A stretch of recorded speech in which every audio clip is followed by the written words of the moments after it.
I had an awesome childhood.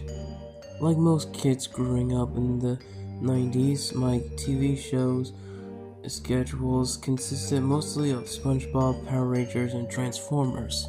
For the most part, I wasn't really into kiddie shows like Barney or Mr. Rogers or anything like that.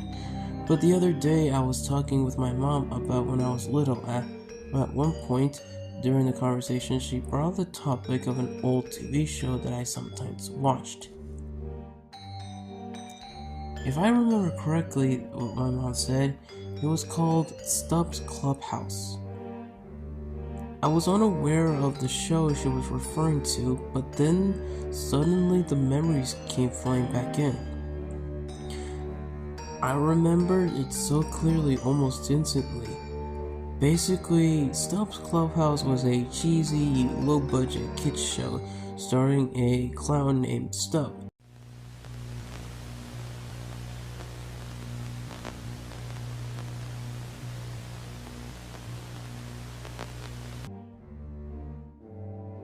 He had a rainbow-colored jacket and if my memory serves correctly, he wore black pants with stars on them. The show was a kind of a ripoff of Pee-wee's Playhouse. Even if I was a young kid, I could tell that it was a ripoff of that show. Basically, it goes like this. Stubb lived in a big clubhouse which strangely enough looked like a normal house. I assume that was due to their low budget. Stubb had a group of friends who lived in the clubhouse. I don't really remember much, but I vaguely remember a poodle and a man in a really bad made elephant costume. Like I said, I don't really remember much of the show, and I didn't watch it very much, mainly for two reasons. One, it aired at a very strange and late time, around 10:30, which was rather bizarre for a kids show. And two, it only aired on a really obscure TV channel called Channel Bebo, which aired shows for about 3 years. Then the channel was then shut down for unknown reasons. The only other thing I remember about that show was the theme song, which was sung by a woman who sounded like she was half asleep while singing it, and the background music was played by entirely of an xylophone, if I can remember that correctly. Around the November of 2006, I just turned 14. This was a few days after the conversation with my mom, and I decided to treat myself to a little trip to half-price books. See, I love half-price books more than Barnes & Nobles because you can find older books, movies, opposed to the up-to-date stuff in B and N. So I was browsing through the videotape section for a tape with one of my favorite shows that was called Street Sharks, a show about anthropomorphic sharks who fought crime. I was going through the tapes in the alphabetical order, which was in the S section, when I caught something in my eye. It was labeled Stubb's Clubhouse. I took the case, but it hadn't a logo or picture indicating if it was Stubb's Clubhouse.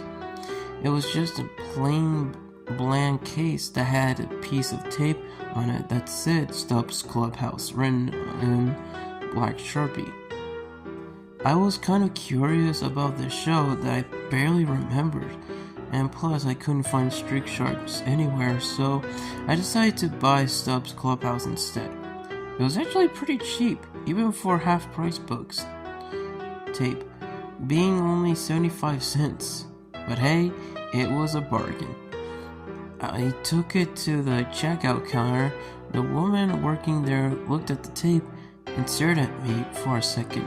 Then she timidly asked, "Are you sure you want to buy this tape?" I politely said yes, and she rung it in.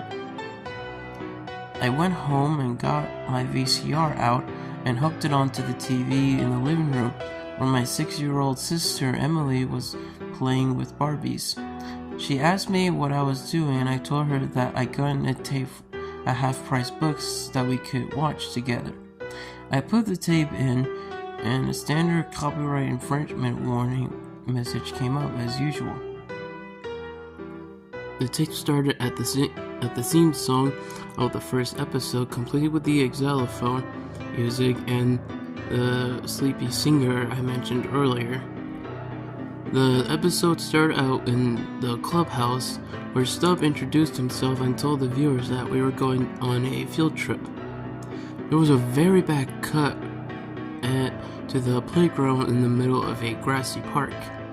There were a group of small children about as old as my sister, playing on a merry-go-round. Stubb walked up to them, and they all ran to give him hugs, or give them high-fives. After that, Stubb looked at the camera and asked the kids at home if they would like to play too. As assumed, Emily piped up, "Yes!" And Stubb replied, "Already old, then come on down to the playground and play with me." Emily asked me if she could go to the playground with Stubb, but I told her that this was filmed. However, I saw something interesting in the corner of my eye. You see, we have a playground in our neighborhood, a block away from our house, but close enough that we can see it from our living room window. It took me a second to make the connection, but it hit me that it was the playground in the video was the same playground in our neighborhood. Then it hit me even more. The same children in the show were playing on our playground right now. They were wearing the same clothes as they were in the video, and they were performing the same actions too, almost as if the video was being filmed live. Then I noticed something that didn't interest me, but disturbed me greatly. In the video, one of the children was holding Stubb's hand. When I looked out of the window, that same child was making a motion like he was holding someone's hand. But there was no one there. No Stubb, not even a person out there holding that child's hand. I was shocked. I immediately ejected the tape, much to Emily's sadness, as she was beginning to grow fond of the show. I took the tape and threw it in the garbage. I thought I was done with Stubb, but I was wrong.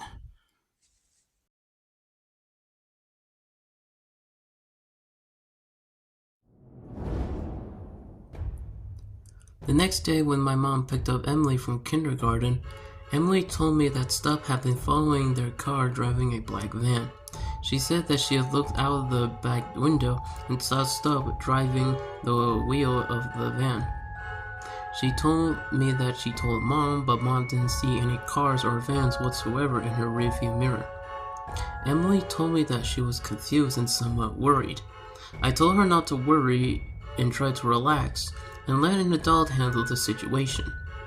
That night, I went against my best judgment and decided to fish out the tape out of the trash can and to watch the next episode, episode 2. The theme song started, but something was off. The xylophone was very distorted, and the woman's voice sounded more sleepier or deeper, and a bit messed up as well. The title card came up, which I won't tell you what it's called, by the way. And also for the colors, well, they were more dull and being composed of shades of brown and gray, rather than the usual bright red and yellow. I decided to brush it off as I messed up tape, and I continued to watch it. It roughly cut to what I thought was a still image of Stubb staring at the camera. After a while of watching it, I realized that it wasn't a still image. It was a video of Stubb sitting motionless and staring directly at the camera. Stubb would periodically turn his head as if cracking his stiff neck, but he would never blink. He did this the entire episode, which lasted only around 20 minutes. But right after the episode ended, Stubb closed his eyes, both of them, while staring, and opened them, revealing to pitch black eyes. Nothing but inky blackness within his sockets. Suddenly, the tape cut to a picture of a house. My house. I frantically ejected the tape again and stuck it in a drawer. I looked out the window at where the camera would have been, but there was neither anyone nor a trace of anyone there. I tried to go to sleep that night, but I just couldn't. I ended up sneaking downstairs in the middle of the night, sitting in the kitchen all night, with the light on and a huge supply of caffeinated drinks, like coffee. The morning soon came, and I was safe for a little while. Unexpectedly, the rest of the day went off without no strange occurrences. Emily didn't see Stubb following them in his van, which was an enormous relief and a bit of hope that this might be actually over. But that night, I woke up in what could have been described as conscious sleepwalking, meaning I got up in the middle of the night and I did something while fully being conscious and aware, but still drawn to do the thing by some urge for some reason. I substantially took the tape from the drawer and placed it back into the VCR. Then I sat down on the couch. Then I suddenly woke up from my sleep. I noticed I was on the couch, and the tape was inside the VCR, and I was about to watch it. I wanted to take out the tape and go backstairs, but a sudden urge or force told me I needed to watch the final episode, episode 3. The opening started out, and this time it was totally different. The xylophone had been replaced with loud banging, like someone banging on a piano, and the voice had become so deep, demonic sound voice that I couldn't really hear it right. The singing lyrics in a language that I just couldn't understand. The title came up, which again I won't tell you, and the title card looked like it had been slashed by claws of a large animal. When the episode turned on, Stubb was sitting at a table with some children. He asked the children if they wanted to play a game, and they urgently said yes. Stubb reached out under the table and revealed a large carving knife. He asked one of the children to place their arms on the table. A small girl did, and Stubb asked, "Tell me how it feels." Then he began to slowly slice a thin layer of flesh from the girl's arm, like he was peeling a potato. Blood immediately began to flow, and the room was filled with screams of the girl. Other children began to scream too and ran out of the room. The other children, however, didn't run. They just watched, calmly, as if they wanted to see the rest. He asked the girl, "Doesn't it feel happy?" Stubb continued to slice after layer after layer after layer of flesh from the girl's arm until he hit the bone. The girl was wailing like a banshee at this point, and I was in absolute shock, and I felt a little sick at that moment that I would throw up. The girl's arm was drenched in blood in a way, and then the video ended. However, it then cut to another video. It was a video of Emily's room right now. She was sound asleep, standing over her bed and looking at her. A Stubb. Suddenly, he looked at the camera with his normal eyes turning into inky black eyes in his sockets.